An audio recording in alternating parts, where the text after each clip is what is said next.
बिश्नोई के बंदों से कि यार इसका करना क्या, इसको मारना है, क्या करना है या क्या नहीं करना। इसको मारना नहीं है, सिर्फ डराना है। बिहार वाले ने क्या हरकत की है कि इसके पास टाइम है, ये माफी मांग ले।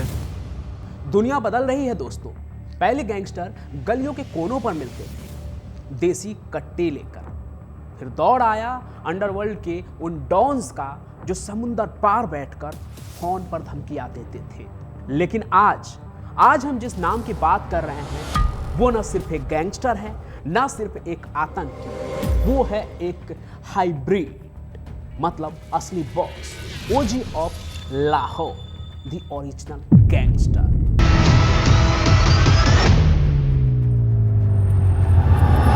नाम है शहजाद भट्टी।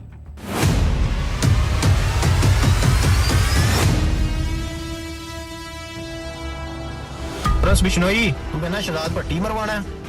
शहजाद भट्टी सिद्धू मूसेवाला नहीं है कि वो बेचारे दे कंड पिछों वार करके ते लोकां ने किसे मारिया किसे और ने ते तू अंदर बैठे एवं पोस्ट पा के तो मशहूर हो गया, डॉन बन गया। कोई उसे दुबई का रईस बिजनेसमैन कहता है, कोई उसे पाकिस्तान की आईएसआई का सबसे लाडला हैंडलर, लेकिन हकीकत इन दोनों से कहीं ज्यादा डरावनी है। कभी भारतीय गैंगस्टर लॉरेंस बिश्नोई का दोस्त होता है ये, तो कभी दुश्मन। कभी वो शेरा और सलमान की सुपारी की बात करता है, तो कभी ये कहता है कि लॉरेंस तो सलमान को मारना ही नहीं चाहता है, बस फेम लूट रहा है। आपने रहमान डकैत का नाम सुना होगा, कराची के लयारी के उन खूनी गलियों का बेताज बादशाह, जिसे पाकिस्तानी पुलिस चौधरी असलम ने ही मार गिराया। लेकिन आज 2025 के इस डिजिटल दौर में, जहां से हम 2026 में एंटर करने वाले हैं, एक नया साया सरहद पार से भारत की तरफ बढ़ रहा है। नवंबर में उसके तार पंजाब में हुए P-86 ग्रेनेड हमले से जुड़ा था। फिर दिसंबर 2025 का वो महीना जब भारत के एक राज्य के मुख्यमंत्री को सरेआम वीडियो पर धमकी दी जाती है, और देखते ही देखते सोशल मीडिया के जरिए भारत में वो वीडियो वायरल हो जाता है।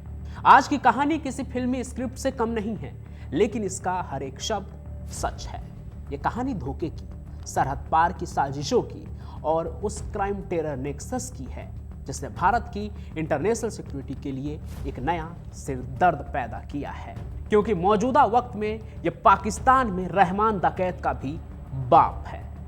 हेलो, मैं Pancham Prakash and welcome to the dark story of today's Lahore OG, Shahzad Bhatti. Pakistan का एक गैंगस्टर है शहजाद भट्टी, कहने के लिए पाकिस्तान का भगोड़ा है, दुबई में रहता है। प्रेस बिश्नोई, जितने भी तेरी गैंग गूंग चे बंदे ने ना, ये सारे कतूरे ने। एक कतूरा भी तेरा, एक कुत्ता भी लोकेशन नहीं दे रहा। शहजाद भट्टी ने बिहार के नीतीश कुमार को मुस्लिम महिला के चेहरे से हिजाब खींचने पर अब धमकी दी। बिहार वाले ने क्या हरकत की है कि इसके पास टाइम है, ये माफी मांग ले। शहजाद भट्टी उम्र 30 के आसपास, दिखने में किसी आम पंजाबी नौजवान जैसा, जो महंगी गाड़ियों और ब्रांडेड कपड़ों का शौकीन है। लेकिन इसकी जड़ें कहां हैं? भट्टी की शुरुआत हुई थी लाहौर के अंडरवर्ल्ड के दलदल में, वहां जहां सर्वाइवल का एक ही तरीका है, दहाड़ना या कुचले जाना। 2010 के आखिरी सालों में भट्टी ने अपना गुरु चुना फारूक खोखर को। फारूक खोखर ये वो नाम है जिसका सिक्का अफगानिस्तान के अफीम के खेतों से लेकर यूरोप की नसों तक चलता है। खोखर के साये में भट्टी ने सीखा कि कैसे सिर्फ गोलियों से नहीं बल्कि नेटवर्क से राज किया जाता है, वो भी सरहद के अंदर नहीं, सरहद के पार भी। भट्टी की सबसे बड़ी ताकत उसकी गन नहीं, उसका स्मार्टफोन है। वो जानता है कि आज के दौर में अगर किसी को बर्बाद करना है तो उसकी स्क्रीन पर कब्जा कर लो। वो इंस्टाग्राम और टिकटॉक का इस्तेमाल किसी इन्फ्लुएंसर की तरह करता है। आलीशान गाड़ियां, दुबई का सनसेट और हाथ में कभी कभी एक शेर का बच्चा। ये सब सिर्फ दिखावा नहीं है, ये चारा है। किसके लिए? कुछ भटके हुए भारतीय के लिए। भारत के पंजाब, यूपी और बिहार जैसे राज्यों में जहां बेरोजगारी का आंकड़ा बढ़ता ही जा रहा है, वहां का एक 18 साल या 16 साल का लड़का जब भट्टी की ये लार्जर देन लाइफ वाली जिंदगी देखता है तो उसकी तरफ खींचा चला आता है। भट्टी उन्हें क्या देता है? सिर्फ पैसे नहीं, वो उन्हें देता है एक पहचान। इंटेलिजेंस की रिपोर्ट कहती है कि भट्टी ने 2025 में अकेले पंजाब में 200 से ज्यादा डिस्पोजेबल फुट सोल्जर तैयार किए। ये वो लड़के हैं जिन्हें यूपीआई या क्रिप्टो के जरिए 5-5 हजार रुपए भेजे जाते हैं, सिर्फ ये देखने के लिए कि पुलिस की गाड़ी कहां खड़ी है, और फिर एक दिन उन्हें 50,000 का लालच देकर थमा दिया जाता है एक ड्रोन से गिरा हुआ पार्सल। दिसंबर 15, 2025 दोपहर के करीब 2:30 बज रहे थे। बिहार के मुख्यमंत्री नीतीश कुमार एक सरकारी कार्यक्रम में थे। तभी इंटरनेट पर एक 45 सेकेंड का वीडियो धमाके की तरह फटता है। वीडियो में शहजाद भट्टी एक गाड़ी में बैठा हुआ खिड़की से ढलता हुआ सूरज देख रहा है। आवाज एकदम शांत, लेकिन लहजा जहरीला। भट्टी क्या कह रहा है ये आप उस वायरल वीडियो को देखकर ही सुनिए। अच्छा जी, सारे लोगों ने देखा होगा कि ये बिहार वाले ने क्या हरकत की है मुसलमान ने एक बेटी के साथ। बाद में ये फिर तुम लोग कहते हो, मेरे ऊपर चीजें लगाते हो कि शहजाद भट्टी ने ये कर दिया, शहजाद भट्टी ने वो कर दिया। इसको आप खुद से कहें कि इसके पास टाइम है, ये माफी मांग ले इस बच्ची से, इस औरत से, तो बेहतर है। फिर बाद में तुम लोगों ने मेरे ऊपर चीजें डालनी है कि जी ये कर दिया वो कर दिया। पहले तुम लोग नहीं देखते हो कि तुम लोग मुसलमान बच्चियों को इतने अच्छे ओहदे पे, इतने बड़े ओहदे पे बंदा बैठा और वो किसी मुसलमान बेटी के साथ ये हरकत करे। कुछ दिनों में माफी मंगवा लो इससे, जो भी इदारे हैं, गवर्नमेंट है या कुछ भी है। बाद में फिर गिला नहीं करना, बाद में फिर चीखें नहीं मारनी है, बाद में फिर ना कहना कि शहजाद भट्टी ये तो शहजाद भट्टी। कुल मिलाकर भट्टी कहता है कि नीतीश साहब आपने जो किया भूलिएगा नहीं। हिजाब उतारने की जो हिमाकत हुई है उसका जवाब देना होगा। शरेआम माफी मांगिए, वरना अंजाम के जिम्मेदार आप खुद होंगे। फिर मत कहना कि चेतावनी नहीं दी भट्टी ने। यह सिर्फ एक गैंगस्टर की धमकी नहीं थी, ये एक सोची समझी साइकोलॉजिकल वॉर थी। क्या हुआ, मतलब हुआ क्या? दरअसल कुछ दिन पहले ना एक वीडियो वायरल हुआ था जिसमें आयुष डॉक्टर के कार्यक्रम के दौरान हिजाब को लेकर कुछ विवाद हुआ था। मुख्यमंत्री नीतीश कुमार ने किसी महिला का हिजाब खींच दिया था। इसको लेकर काफी बवाल चला। भट्टी ने उसी एक छोटी सी घटना को पकड़ लिया। क्यों? क्योंकि उसे पता है कि भारत में भावनाओं की आग सबसे जल्दी भड़कती है। सोचिए, पाकिस्तान में बैठा एक शख्स दुबई के लग्जरी विला में बैठकर, वो पाकिस्तान में है या दुबई में इसका कुछ पता नहीं, माना जाता है कि वो दुबई में है। वो वहां से बैठकर बिहार की सड़कों पर सांप्रदायिक तनाव पैदा करने की ताकत रखता है। यही है भट्टी का असली मॉडस ऑपरेंडी। वो धर्म और गुस्से को हथियार बनाकर यंगस्टर को रेडिकलाइज करता है और फिर उन्हें अपने खतरनाक मंसूबों के लिए इस्तेमाल करता है। अब कहानी में आता है एक बड़ा ट्विस्ट। एक वक्त था जब क्राइम की दुनिया में इन दोनों के बीच यारी थी।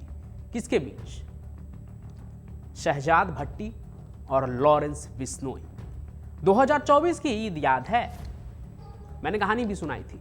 सोशल मीडिया पर एक वीडियो वायरल हुआ था। लॉरेंस बिश्नोई, शहजाद भट्टी दोनों वीडियो कॉल पर एक दूसरे को सलाम कर रहे थे। लॉरेंस बिश्नोई ईद की मुबारकबाद दे रहा था। ऐसा लग रहा था कि भारत का सबसे बड़ा गैंगस्टर और पाकिस्तान का सबसे बड़ा हैंडलर अब एक हो गए हैं। खूब विवाद हुआ था। किस जेल से वीडियो वायरल हुई इस पर भी खूब चर्चा हुई थी।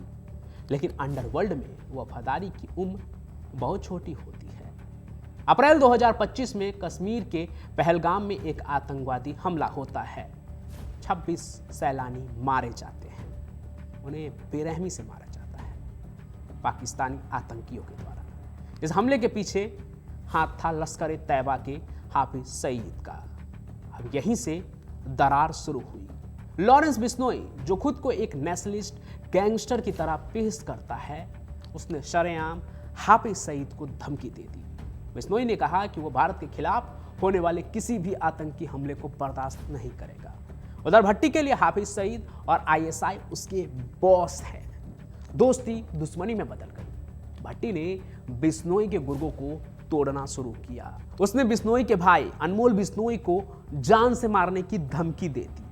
ये सिर्फ दो गैंग्स की जंग नहीं थी, ये दो विचारधाराओं की जंग बन गई थी, दो आइडियोलॉजी। एक तरफ बिश्नोई का हिंदुत्व कार्ड था, दूसरी तरफ भट्टी का इस्लामिक सॉलिडेरिटी।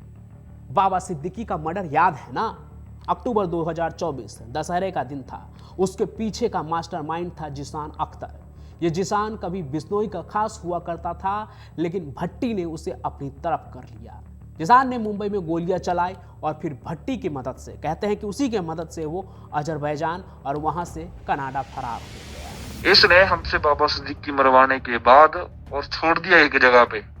मैं वो बहुत ही धन्यवाद हूँ अपने बड़े भाई रोहित गुतारा साहब का। ये है भट्टी की ताकत। वो अपने लड़कों को सिर्फ इस्तेमाल नहीं करता, उन्हें सिस्टम से भगाने का भी रास्ता देता है, और यही बात उसे खतरनाक बनाती है। नवंबर 2025 पंजाब के गुरदासपुर में सर्दी का कहर था। विजिबिलिटी 50 मीटर से भी कम। पुलिस स्टेशन घनी के भांगर में सब कुछ शांत था। अचानक अंधेरे को चीरती हुई एक चीज ऊपर से गिरती है। दो पुलिस अफसर घायल हो जाते हैं। जब जांच हुई तो पता चलता है कि कोई आम बम नहीं था, बल्कि सीमा पार से ड्रोन के जरिए गिराया गया P-86 ग्रेनेड था। इस हमले का मकसद किसी को मारना नहीं था, बल्कि एक मैसेज भेजना था।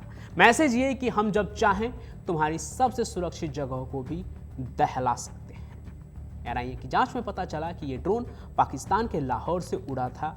उसे कंट्रोल करने वाला कोई और नहीं, शहजाद भट्टी का नेटवर्क था। पंजाब पुलिस ने 5 लड़कों को पकड़ा। पता है उनकी उम्र क्या थी? 19 से 22 साल। उन्हें नहीं पता था कि वो किसके लिए काम कर रहे हैं। उन्हें बस एक टेलीग्राम आईडी से मैसेज आया था, काम करो और 50,000 ले लो। यही है भट्टी का असली चेहरा। वो मासूम को अपराधी बनाता है, उन्हें ग्रेनेड थमाता है और खुद दुबई के एसी कमरों में बैठकर अपनी लैम्बोर्गिनी की फोटो पोस्ट करता है। ये कहानी सिर्फ क्राइम की नहीं है, ये कहानी एक पूरी की पूरी लॉस्ट जनरेशन की है। सिद्धू मूसेवाला, पंजाब का वो नाम जिसने पूरी दुनिया में डंका बजाया, लेकिन उसकी मौत के पीछे जिस हथियार का इस्तेमाल हुआ, उस AN-94 रशियन असॉल्ट राइफल की सप्लाई लाइन भी भट्टी से जुड़ी हुई थी। मूसेवाला की हत्या ने पंजाब में यूथ के बीच एक अजीब सा खालीपन पैदा कर दिया। भट्टी ने उसी खालीपन को भरा। वो गन कल्चर को ग्लोरीफाई करता है। वो दिखाता है कि अगर तुम सिस्टम के खिलाफ लड़ोगे तो तुम हीरो बनोगे। पंजाब के जट नौजवान और बिहार यूपी के पिछड़े इलाकों के लड़के जिनके पास कोई भविष्य नहीं है, उन्हें ये सब बहुत ग्लैमरस लगता है। जो कहीं ना कहीं आप माने कि वो अपने रास्ते से भटक गए हैं, उन्हें ही ये सब दुनिया बहुत ही ग्लैमरस लगती है। लेकिन असलियत क्या है? असलियत तो उन माँ बाप के पास है जिन्होंने अपने जवान बेटे को या तो इनकाउंटर में खो दिया या फिर वो उम्र भर के लिए जेल की कालकोठरियों में सड़ रहे हैं। बहुत सारे केस हैं जो इसको जस्टिफाई करते। एक तो बाबा सिद्दीकी का ही केस ले लीजिए जो इससे जुड़ा हुआ है। उनके शूटर्स आज कहाँ हैं? कोई देश के बाहर है, कोई कालकोठरी में बंद है। भट्टी जैसे लोग इन भटके हुए यूथ को डिस्पोजेबल समझते हैं, यानी इस्तेमाल करो और फेंक दो। अगर एक लड़का पकड़ा गया तो कोई बात नहीं, इंस्टाग्राम पर 10 और लाइन लगा के खड़े हैं। ये एक डिजिटल फैक्ट्री है जहां आतंकवाद और गैंगस्टरिज्म को एक ब्रांड बनाकर बेचा जा रहा है। शहजाद भट्टी का साम्राज्य सिर्फ बंदूकों पर नहीं, टेक्नोलॉजी पर टिका है। पहले के दौर में घुसपैठ के लिए जंगलों और बाड़ों को काटना पड़ता था। आज सिर्फ एक इंटरनेट कनेक्शन और एक किसी भी कंपनी का ड्रोन काफी है। गुरदासपुर और अमृतसर के बॉर्डर पर हर साल 300 से भी ज्यादा ड्रोन की घुसपैठ होती है। ये ड्रोन सिर्फ ड्रग्स नहीं लाते हैं, ये लाते हैं पिस्तौल, ग्रेनेड और सिम कार्ड्स। भट्टी इस पूरे लॉजिस्टिक का मास्टर है। और पैसा आता है डिजिटल हवाला से। कनाडा, अमेरिका और UAE में बैठे भारतीय डायस्पोरा के एक्सटॉर्शन के जरिए हर साल $50 मिलियन से ज्यादा रकम जमा की जाती है। इस पैसों को क्रिप्टो के जरिए घुमाया जाता है ताकि NIA और ED उसे ट्रेस न कर पाए। सोचिए, भारत के खिलाफ इस्तेमाल होने वाला पैसा भारत के ही लोगों से वसूला जा रहा है और उसे कंट्रोल करने वाला शख्स किसी दूसरे देश की नागरिकता लेकर बैठा है। एक ऐसा इंडिविजुअल वॉर है ये जिसमें दुश्मन आपके सामने नहीं, आपके स्मार्टफोन के पीछे छिपा है। तो अब सवाल यह है कि आगे क्या? शहजाद भट्टी सिर्फ एक नाम नहीं है, वो एक चेतावनी है, एक वार्निंग है। इंटेलिजेंस रिपोर्ट की माने तो भट्टी का अगला प्लान भारत के अंदरूनी हिस्सों में दंगों जैसी स्थिति पैदा करना है। वो उन कम्युनल फॉल्ट लाइंस को तलाश रहा है जहां एक छोटा सा चिंगारी वाला वीडियो पूरे राज्य को जला सके, जैसे कि अभी नीतीश कुमार वाले इंसिडेंट को लेकर बनाया जा रहा था। लेकिन हमारी सिक्योरिटी, हमारी जो नेशनल सिक्योरिटी एजेंसियां है वो भी चुप नहीं है। ऑपरेशन सिंदूर जैसे सर्जिकल स्ट्राइक्स के जरिए आतंकियों के ठिकानों को निस्तेनाबूद किया जा रहा है। लेकिन क्या सिर्फ गोलियों से इस जंग को जीता जा सकता है? जब तक हमारे देश का यंगस्टर सोशल मीडिया के उस झूठे ग्लैमर के पीछे भागेगा, तब तक बेरोजगारी उसे भट्टी जैसे लोगों का शिकार बनाएगी। तब तक के लिए ये साया खत्म नहीं होगा। रहमान डकैत मर गया, लेकिन शहजाद भट्टी जैसे लोग आज भी जिंदा है। वो पाकिस्तान में बैठकर दुबई की हवाओं में मुस्कुराते हुए भारत के लोकतंत्र को कमजोर करने की कोशिश कर रहे हैं। शहजाद भट्टी की एक और वीडियो इन दिनों वायरल हो रही थी, जिसमें वो ये भी कह रहा था कि लॉरेंस बिश्नोई गैंग जो है वो सलमान खान को एक तरह से अब ट्रैप करके इंग्लैंड बुला रहा है। और शहजाद भट्टी कहता है कि उनकी बात हुई थी लॉरेंस के लोगों से और उन्होंने कहा कि सलमान खान को मरवा दोगे, तो उन्होंने कहा कि नहीं, मरवाएंगे नहीं, बस उसे डराना धमकाना है। इसके बाद भट्टी ने कहा कि लॉरेंस सिर्फ अपना डर बनाए रखना चाहता है, उसे कोई कांड नहीं करना है सलमान खान को लेकर। तो शहजाद भट्टी इंटरनेशनली ऐसी बातें भी करता है जो कितनी सेंसिटिव है भारत में।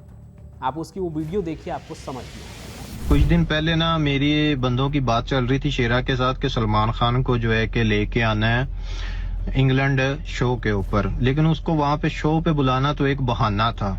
लेकिन वहां पे क्या होता है, मेरी बात होती है लॉरेंस बिश्नोई के बंदों से कि यार इसका करना क्या, इसको मारना है, क्या करना है या क्या नहीं करना। इसको मारना नहीं है, सिर्फ डराना है। इसको मारना नहीं है, इसको सिर्फ डराना है। मैंने कहा यार मेरी बात सुनो कि यार लाखों डॉलर लगा के एक बंदे को वहां से ला के तो यहाँ सिर्फ डराना है वहां पे आके। क्यों? क्योंकि वहां पे इंग्लैंड में आएगा, उसकी सिक्योरिटी भी कम हो जाएगी, सारा कुछ हो जाएगा। ये सिर्फ बताने का मकसद क्या है कि भाई जो भी ये सिर्फ गेम चल रही है, सिर्फ फेम के लिए चल रही है, न्यूज में रहने के लिए चल रही है कि हमारा नाम जो है कि न्यूज पे चलता रहे और जो है कि हमें लोग देखते रहे। तो कुल मिलाकर शहजाद भट्टी भी हो सकता है ये सब बस फेम के लिए ही कर रहा हो, क्योंकि वो भी बस इंस्टाग्राम पर वीडियो बनाकर ही डालता है, तो वो भी अपना भौकाल जमाए रहने के लिए ही ये सब कर रहा हो। और इसको ऐसे ही ख़त्म किया जा सकता है। वो ऐसे कि दोस्तों, जब अगली बार आपके पास कोई ऐसी रील आए जिससे नफरत फैल रही हो, या कोई ऐसा जो गैंगस्टर हो शहजाद भट्टी टाइप, वो अपनी बातें आगे फैला रहा हो, तो याद रखिएगा आप सिर्फ एक वीडियो को नहीं देख रहे होंगे, आप उस साजिश का हिस्सा बन रहे होंगे जो आपके ही देश को खोखला करेगा। इसलिए वैसे रील्स को रिपोर्ट कीजिए और बाकी लोगों को भी अवेयर कीजिए कि इस तरह की चीज़ों से दूर ही रहे, क्योंकि उनको जितने लोग देखते हैं उतनी ही उनकी ताकत बढ़ती है।